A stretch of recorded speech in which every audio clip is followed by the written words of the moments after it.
Hello, and welcome to Bla Bla Black Sheep, episode number 8, Yarny podcast, where I answer your questions and tell you all about the yarny things that are going on in my world. Welcome! I am so thrilled you're here, whether you are a first-time watcher or a regular. Welcome back, or welcome. I'm so pleased to have you. My main goal with this podcast is to just connect with you.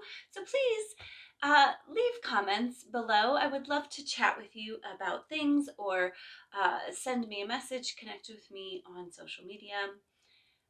This weekend, we'll get into this in just a minute, but this weekend I had reinforced how wonderful yarn people are and that I love spending time with them. So please connect. In the description, the show notes below this video is a place for you to ask questions. I want this podcast to serve you, not just as entertainment, but as information. And so please fill out the form. That's just a way to keep me organized. It's literally just like, what's your question? So it's not intimidating. You don't have to leave your name. You don't have to spell things correctly. I'm the worst speller in the world. So like you will not be typos. Put them in there. Voice to text that says urine instead of yarn. Do it. I'm fine. No judgment here. So please share your questions with me. I would love to answer them. What I am wearing today are my SEK Loop Earrings. These are like my go-to cash earrings. This, like many of my earring patterns, comes with 3 variations in it, but I love the neutral of this gray and just like the casual nature of the shape of this one. I often throw it on when I'm like just heading out in a t-shirt and jeans and just wanting to be casual. And then I'm going to put on a shawl for you, but I had to show you what my shirt said first because this is one of my new favorite shirts. It says, what does it say? I can't make everyone happy. I'm not a taco. Which is funny because tacos are one of the few things in my family that everybody loves. Crowd pleaser. So, yeah, I think it's funny. Now I'm going to put a shawl on over the top of it. This is my Marin Shawl. I'm obsessed with this shawl for several reasons. One, I bought this yarn before I started designing. I fell in love with it and I was like, I don't know what I'm going to make with it, but I need it in my life. Still to this day, I believe this colorway exists from Malabrigo, or like a very close version of this colorway. And so I bought it, which I believe in. If a yarn makes you so happy, purchase it and a project will come. So then when I went to design this pattern, I was like, oh, I have the perfect yarn for that. And I did. I think it turned out just really, really lovely. So it is worked side to side. So you start at a short end, you increase, decrease. Love that shawl shape because like I'm enthusiastic to about here, and then you get to start to decrease, and it feels like after you've crested the hill on a bike and you just get to whoosh down to the end. And then I added one of my favorite borders and some tassels. I love these tassels too because they're like super floofy, but can you see how I did a gray tassel with the variegated in the center, or like as the, you know, I don't know the words, the little squishy part, the little tie part there in the middle. So I just think that's a fun detail. So to wear my Marin Shawl, because it's so long, you can wear it lots of different ways. If it's warm out, it's a great one because look at all that length. It's a great one to drape really loosely around as the weather gets warmer, which we were teased with for a couple of days. It was in the 80s for about half a week, and then it snowed. Welcome to spring in Wisconsin.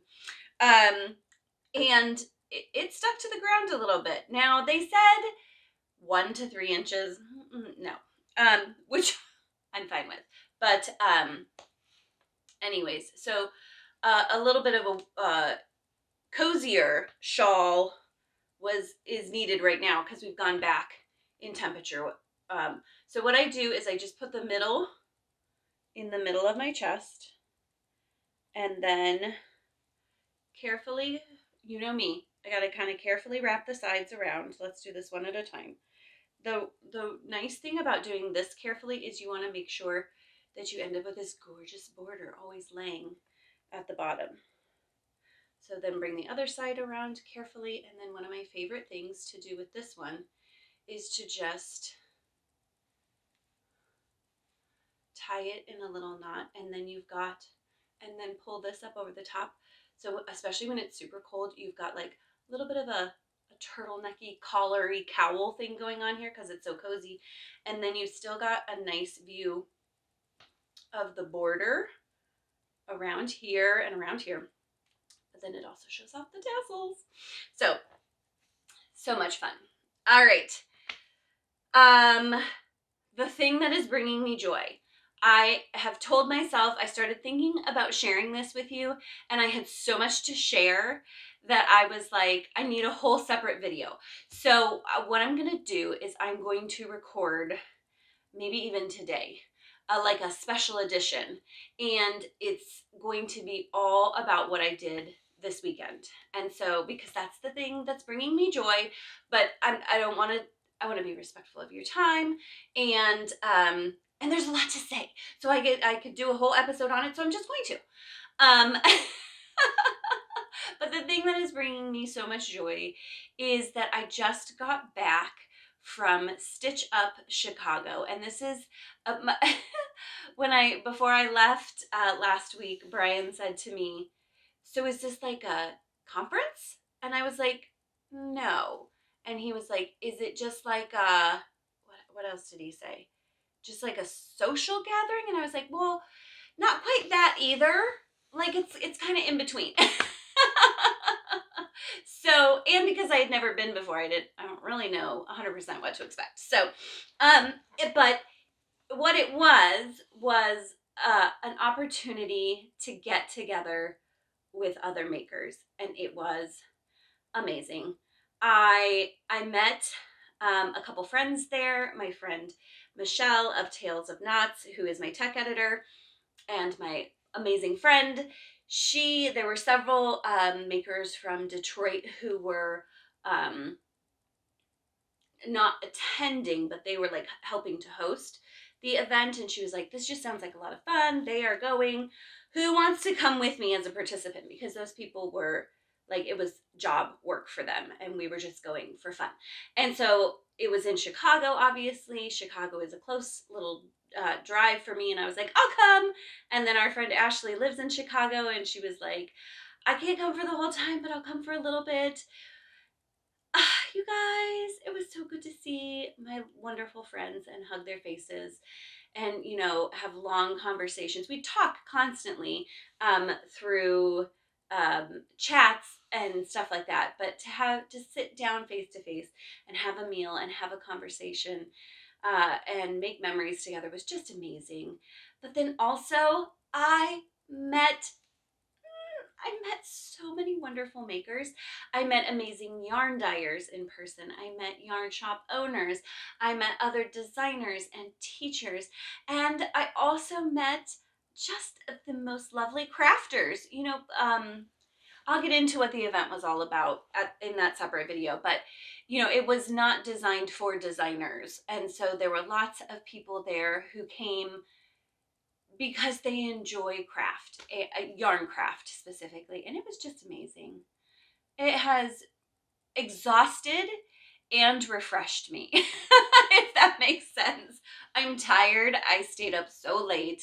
I never sleep quite as well when I'm not in my own bed, but emotionally, it was just so uplifting.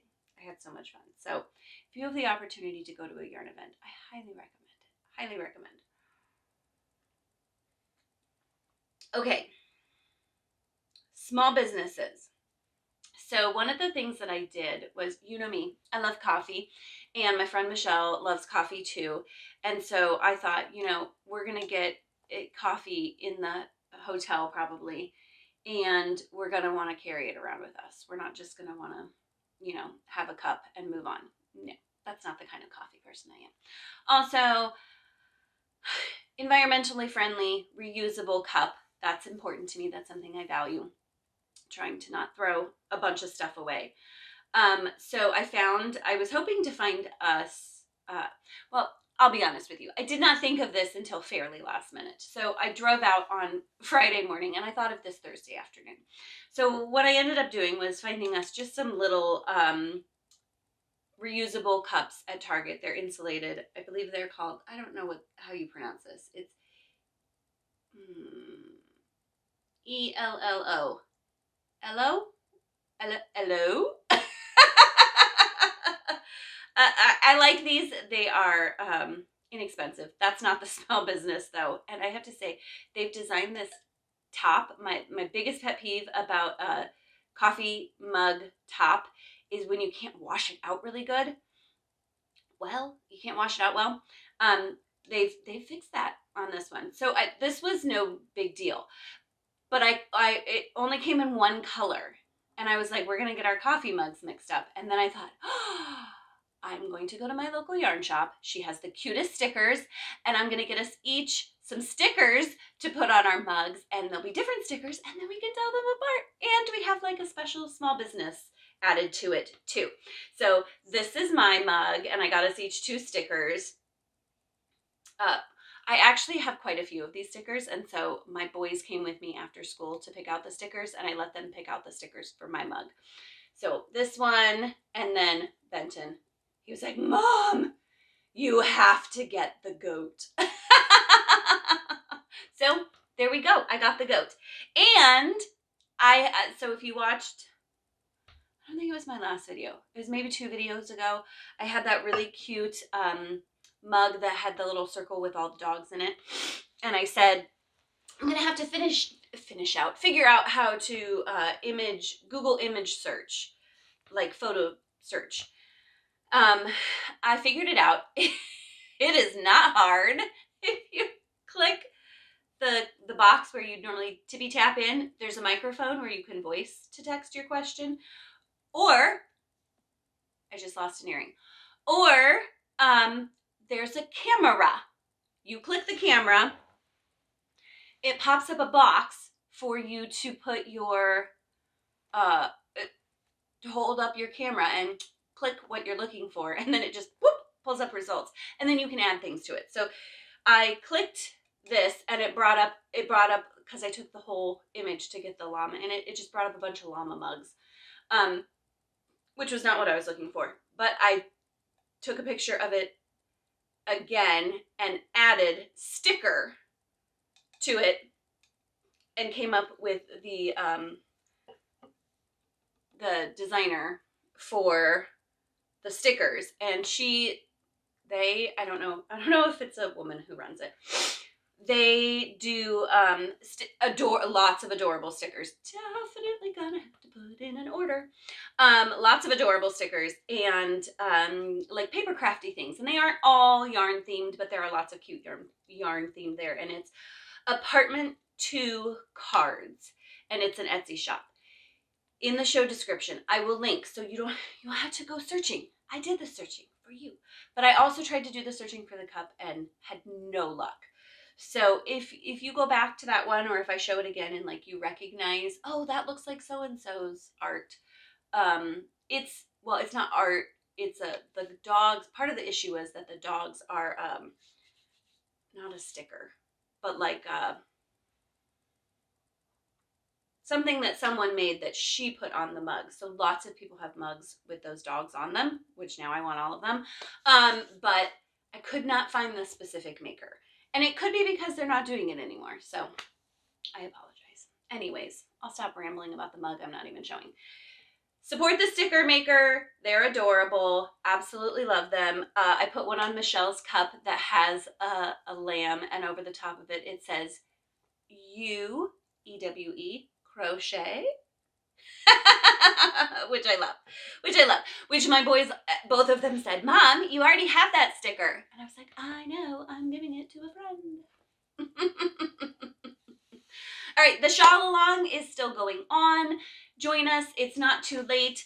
I have finally wound my yarn. I took it with me to stitch up and did 0 stitches on it. I do have my foundation row done though, which is the hardest part. So I'm hopefully gonna get rolling on it here soon. So keep an eye out for that. But check, if you don't know what I'm talking about, we're doing a little shawl make along. There are like almost no rules. Make a shawl, join us in community. It's lots of fun. Use the hashtag SEK Shawl Along to share and tag me. I want to see. Join us. It's not too late. I've barely even started. So not too late. I also want to say Zoe is coming out very soon. If you're not a part of my email list and you'd like the best discount code and premier access to the pattern, in the show notes, also a place to sign up for my emails, and then you can get a good discount code. Also, I'll put the discount code. There's a discount code running all month long on all of my shawls. I'll put that in the show notes too, so that you can use that if you want to purchase one of my shawl patterns to join us in the shawl along. Okay, questions. Okay, I picked 2 shawl questions this time since we are in the shawl along, and they were there, and they were lovely questions. So I thought theme appropriate and great questions. So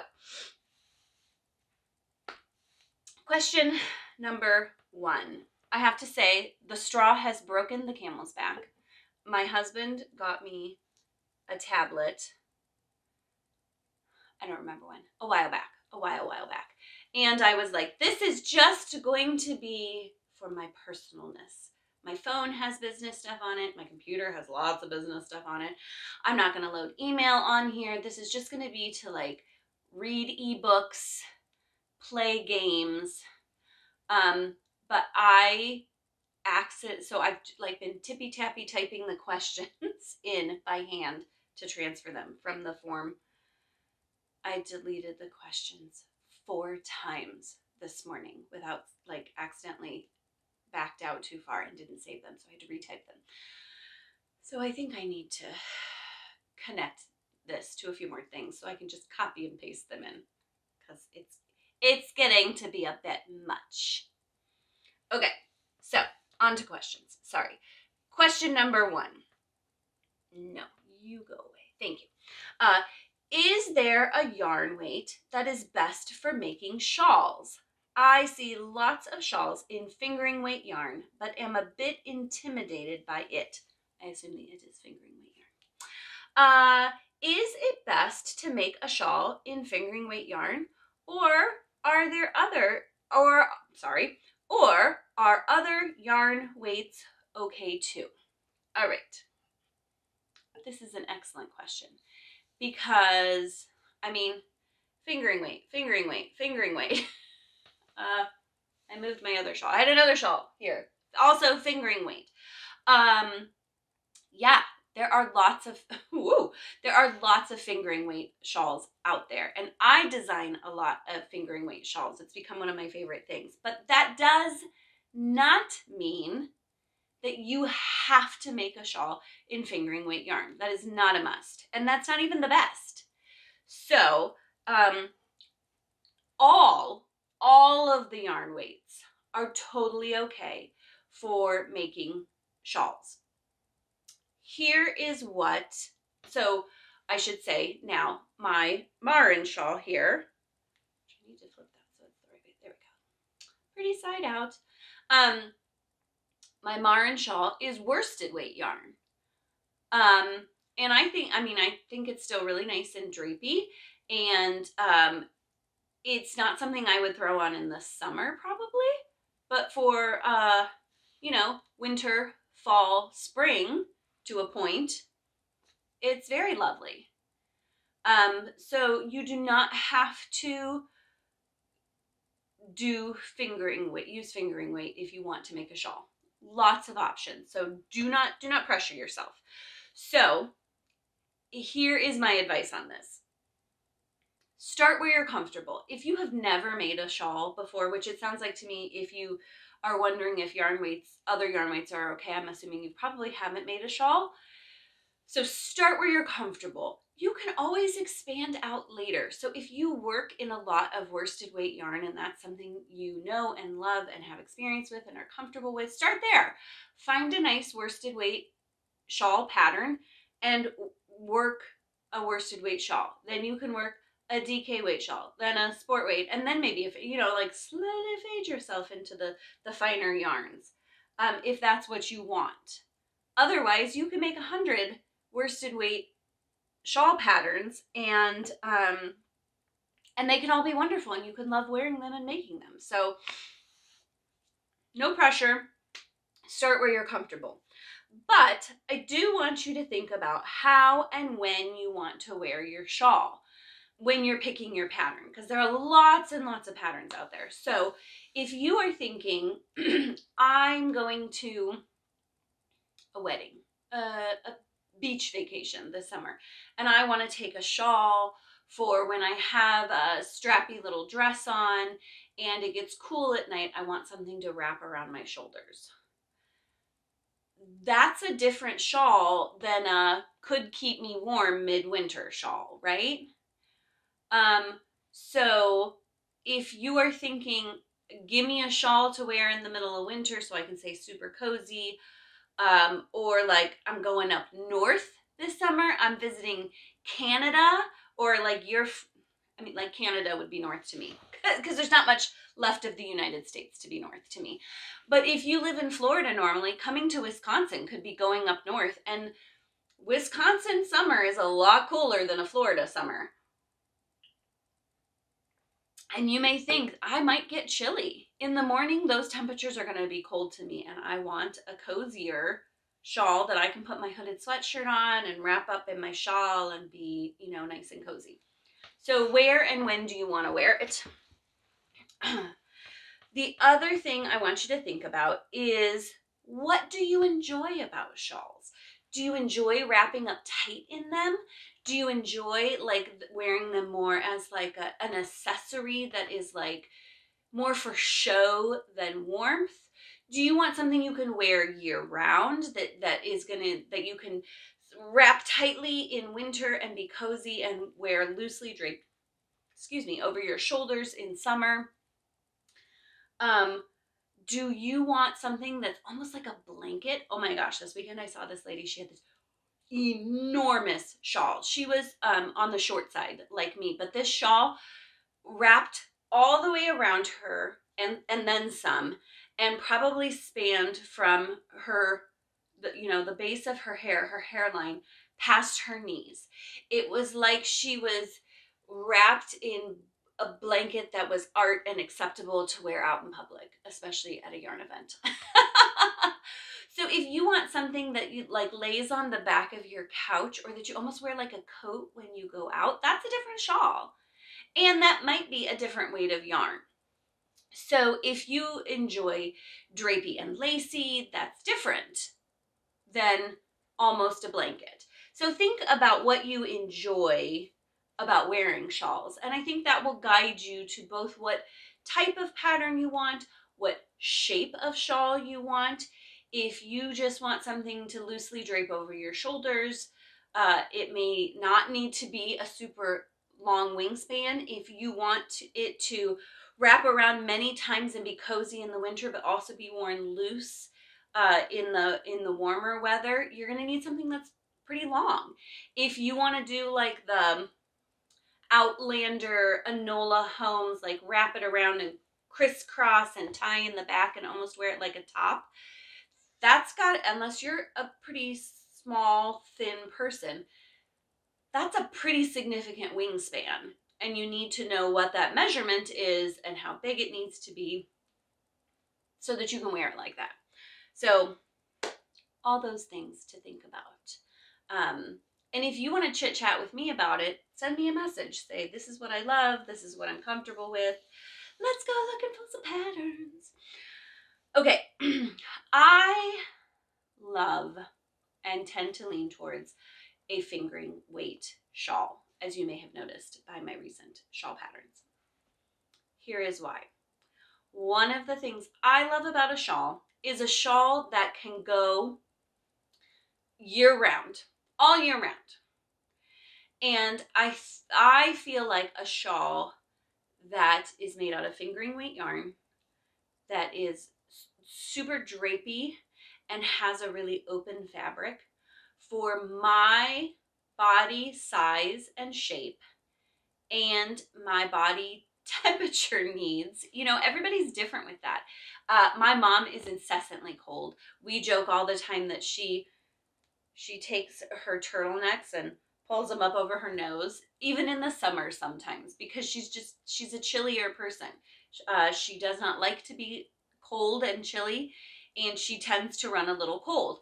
Other people, my youngest, Benton, runs hot. That kid will run around in shorts and a t-shirt inside the house and no socks when it's like minus 20 degrees outside. He tends to just run hot. He's the kid that, like, you're like, no, seriously, man, it's time to pull out the winter coat. That hoodie is not cutting it anymore. And he's like, I don't know about that, Mom. So if you tend to run hot, then a heavier fabric, more dense fabric may not be what you want. If you're someone who runs cold, a heavy, dense fabric might be exactly what you want. So for my own temperature needs, I love a fingering weight yarn. And here's why. I love a shawl that I can wear all year long. And a shawl in fingering weight yarn can be wrapped up nice and tight, like several times around my neck. In cold weather, I can bring it up nice and high and stay really cozy without a lot of heaviness, which is my personal preference. So when it's cold outside, even like significantly cold outside, probably not wear it as a top layer, but wear it as an accessory that keeps me warm and cozy. But then also, because of the nice open fabric and the lighter weight yarn, when it is warm outside, I can either drape it loosely around or just drape it over my shoulders, and it adds an extra layer of warmth without being too hot or heavy. So that's why fingering weight shawls are my preference. And I have to say, I'm just going to put in my little 2 cents here. I think there is all the wrong words are coming to me. Old wives' tale, stereotype. I don't know the right word. They don't always come to me fast enough. Misinformation. That's not the word I'm looking for. People generally think fingering weight yarn, knitting. And that's just not true. Fingering weight yarn is lovely for crochet. And here is the benefit of working fingering weight yarn in crochet. In knitting, you go boop, boop, boop, boop, boop, boop, boop, boop, boop, boop, little tiny amounts around and around, or back and forth and back and forth and back and forth. There's only so high, generally speaking, that you can make each row in knitting. So when you use fingering weight yarn, you are getting little tiny stitches for the most part. When you crochet with fingering weight yarn, you can travel, you know, this much in one row. And so it just works up so much faster. It's the same stitches. It's the same hook. If you have not ventured into fingering weight yarn, I highly recommend it. I was nervous the first time I tried it, and then I was like hooked. I was totally in love. It makes lovely fabric. You don't need a teeny tiny hook. You can make, these are made with G hooks, which is a 4mm. Like, that's not teeny tiny. We're not talking like earrings. Now that's teeny tiny hook. I have a whole blog post on why you should not fear fingering weight yarn and why you should use fingering weight yarn. I will link that in the description, the show notes. We're running out of time, so I'm moving on. So my last question is, what's your favorite fiber for making shawls and why? Can you guess? It's my favorite fiber for all things. It's wool and wool blends. Why? I highly believe that wool is an all-season fiber. It keeps the sheepies warm and cool. Yes, we shear them, but like you're not wearing a big heavy like fleece jacket of this in a shawl. It's meant to wick away heat. It's meant to keep you cozy.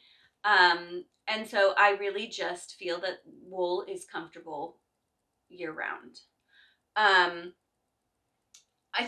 love to work with it. It feels nice on my fingers. I enjoy, especially like a hand dyed, which I got to meet. Just name drop a little bit. I got to meet the owner, the dyer of Crochet yarn. She is lovely. And you know, I know Tanya, who dyed that yarn, and she is also amazing. But I love working up a hand-dyed wool because all those little speckles and colors as they go through your fingers are just lovely, which I know there are other like fibers that are hand-dyed too. It's got nice stretch and bounce. One of the things I like least about working with cotton is its lack of stretch. It's so available in various price points and colors and fiber contents and spinning styles and dyeing styles. Like I never don't find what I want. Unless like there's a pattern that I'm, making that really calls for something different. And then the other thing I love about it is that it blocks and washes so well. Friends, not every day, not every time you wear them, but you got to wash your stuff sometimes. And so I want a fiber that I'm comfortable washing, and wool is it's such an easy wash. I do not throw my handmaids in the washing machine, though some brave people could, depending on the exact fiber content. But it's easy to wash and then, kind of reblock. I have found it wears really well, at least. I mean, I know different yarns and different like amounts of plies and how it's spun, makes a difference, and how hard wearing your item is makes a difference. But I don't have a lot of issues with pilling or fuzziness. They're just really lovely. And they block really well. All of these, you probably can't see, but there's picot edging, and once you block those little picots out, and I didn't even pin them on either of these shawls. I didn't pin each individual picot. I just like shaped them by pinching a little bit. They stand out lovely. They've held their shape wonderfully. It's just my fave. If you don't use wool, give it a try. It's one of those things that like I used lots of acrylic for a long time, and there's nothing wrong with acrylic. It certainly has its place. Sorry, I've not been drinking enough coffee. But once I used wool, the joy of the working with a nicer fiber was immense. It just was. So, so that's why I love wool. You don't have to love wool, but I do.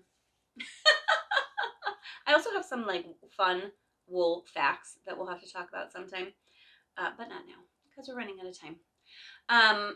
Like just real quick, do you see this big blank spot behind my head? Do you notice that I'm always trying to cover it up because I think it's weird that there's this big blank spot? I have a project all planned out that I'm going to make a little yarn wall hanging to go right there. And I keep putting it off because I think I should film this. But I'm wondering, should I just make it and hang it up? I can always make another one later and film it, right? I need to fill that spot, huh? Let me know in the comments what you think. Now that I've shown you that it's there, you're not going to be able to unsee it, right? I have friends do that to me all the time. Hey, did you see this? And I'm like, I didn't notice that, but now it's the only thing I can see. So, anyways, thank you so much for joining me today. Check out the show notes below. Lots of great links and information in there. I try to never leave you hanging. It drives me bonkers when somebody mentions something in a video like this, and then I try to go find it and I can't find it. So I try to be very specific with my links whenever possible so that you can go support these businesses, and so that you don't have to hunt around. I don't want you to be annoyed. I want everything to be easy peasy for you. So thank you so much for joining me. I hope you have a wonderful week. Join us in the spring shawl along. It's so much fun. And yeah, have a great week and thanks for joining.